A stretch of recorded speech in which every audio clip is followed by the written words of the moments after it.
కొడితే తెలుగుదేశం కుంభస్థలం మీద కొడితే బద్దలై కింద మోకాల మీద కూర్చొని తల వంచాలి తెలుగుదేశం పార్టీ. మీ ప్రభుత్వాన్ని కూల దొయ్యకపోతే మేము జన సైనికులమే కాదు, జనసేన పార్టీయే కాదు. అవినీతి హెచ్చుమిరిగిపోయింది మీది, అడ్డగోలు దోపిడీ అయిపోయింది మీది. మేము కూలదొస్తాం మీ ప్రభుత్వాన్ని. భారతీయ జనతా పార్టీ నాయకులు తెలుగుదేశం ఎంపీలని చిత్తగొడతా ఉంటే ఈ రోజు వెళ్ళి వాళ్ళు కాళ్ళు పట్టుకొని తిరుగుతా ఉన్నారు. చంద్రబాబు నాయుడు గారు ఏం మాట్లాడతాం వీళ్ళ గురించి? పౌరుషం లేదా మీకు? ఆత్మ గౌరవం లేదా?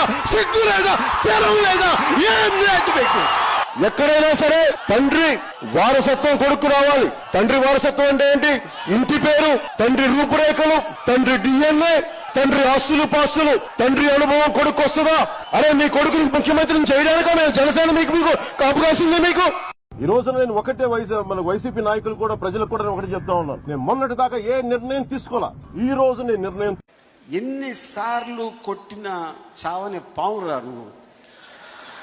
అడే పోయాడు అనుకుంటే మళ్ళీ